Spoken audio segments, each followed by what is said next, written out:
So university is just about to start for me.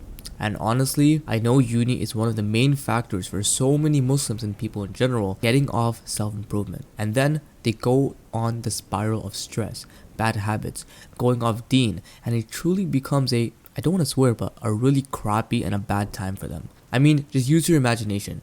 Compare yourself during 2020 COVID Ramadan, where most Muslims say it was one of their best Ramadans to date, and compare that to being nearly off deen and just in a really bad place. I mean, it almost feels disgusting. No offense to anyone going through a time of hardship when it comes to deen, but you know it doesn't feel good. So that's why I created this video. I've been on self-improvement for over a year now, and I truly believe there are close to 6 excuses I used to make during the university year that typically slowed me down and stopped me on my self-improvement journey. And so, not only am I going to share them with you, I'm also going to be implementing the tips myself to make sure that I can do my exams properly, to make sure that I can pray my 5 salahs, to make sure that I can hit the gym at all times. So hopefully these tips will help you as well. Not going to the gym because school is getting way too hard for me. You know, I never really understood that. I never really understood the people who stopped gym because of exams or tests. Truly, sorry to sound rude, but that is one of the dumbest excuses I've ever heard. The very people who have really bad sleep schedules, high screen/social media time, just really bad habits scrolling all day are the very people who say, I can't go to the gyms because of exams. Honestly, if you study the successful people in this world,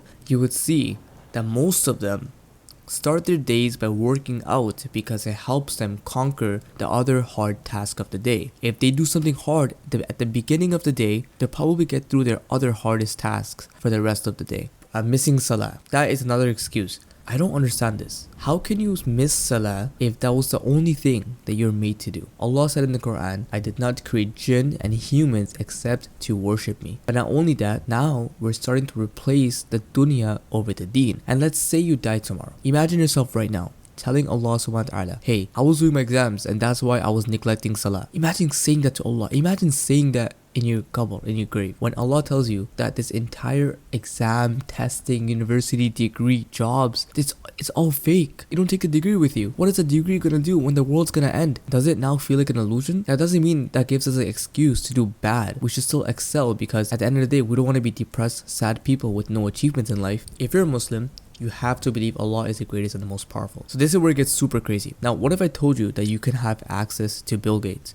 What if I told you that you can have access to Jeff Bezos as a starting entrepreneur? You would go crazy. You would ask them all the questions and you feel like you have a shortcut compared to other entrepreneurs because you have access to the 2 richest people in the world. I mean, you have access to the most powerful, the most generous, the most forgiving, the creator of not just you and me, but the creator of this entire universe, the one who never dies, the one who's never born, the one who's always here, the one who's always watching over you 24/7, no break, no sleep, no food.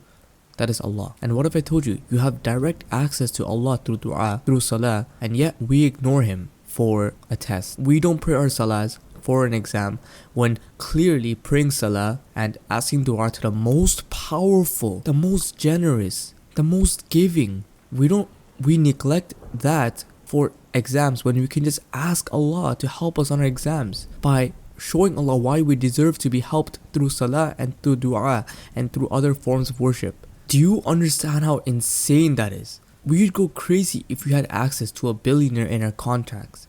We would ask him all types of business questions, but we literally have Allah. Oh my god, for some reason I wish I can shove it down our throats, not even me, because I don't want to sound arrogant. I sometimes have this problem too, but I can't emphasize this enough. You have access to the most powerful, and I think we all just have to come to a realization for ourselves.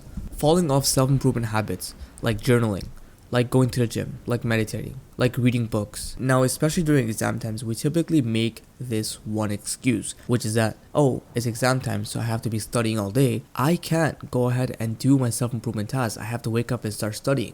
Here's a caveat though. Why is it that most people during exams, the average class, the average marks and tests always come out as not that good? Even during exam times, the marks don't come out that good. There are only a few people who do good in the exam, right? So this is the key, right? So we neglect all the self-improvement habits to study, but still get bad marks? Wait, that doesn't make any sense. You see, studying 10 to 12 hours a day during exam times does not mean we're actually studying. People work in deep flow hours. That means they can work 2 hours in a day in full deep flow mode and probably learn more than you would in an entire day. And that is quite scary. And yet, those people would still continue with their self-improvement habits. And the funny part is, those self-improvement habits help us to do better on the exam. So let's compare this. We have Abdullah as one person. We have Junaid as a second person. So Abdullah studied 6 hours, but he studied in super deep flow hours.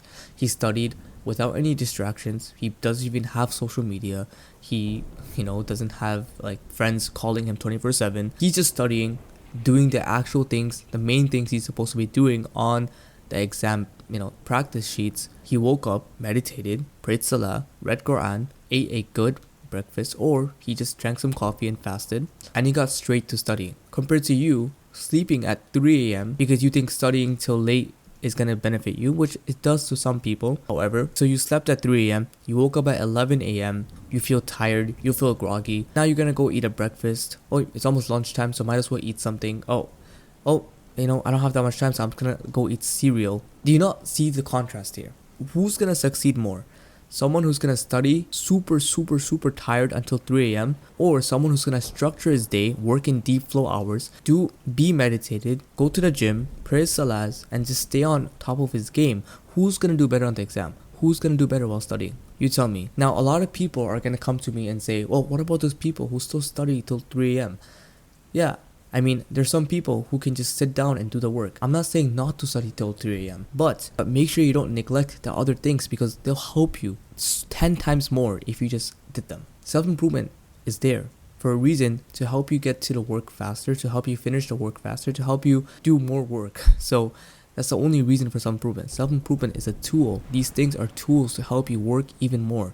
Meditation, you just don't meditate not to meditate. You meditate so you don't get distracted, that you can stay present while you're working. So it's a tool to help you work even more. So don't neglect them. At the end of the day, as Muslim masculine brothers, we need a challenge, right? So don't neglect exam time. Think of it as a thing that we must conquer. And the way we're going to be tackling our school year this year is by making sure that we stay on top of our own habits. I'm not the perfect Muslim. I have bad habits. How we can stay on top of our actions this year to make sure that we don't neglect the good habits, because at the end of the day, those good habits will get us through this school year. Thank you for watching. Assalamu alaikum wa rahmatullahi wa barakatuh.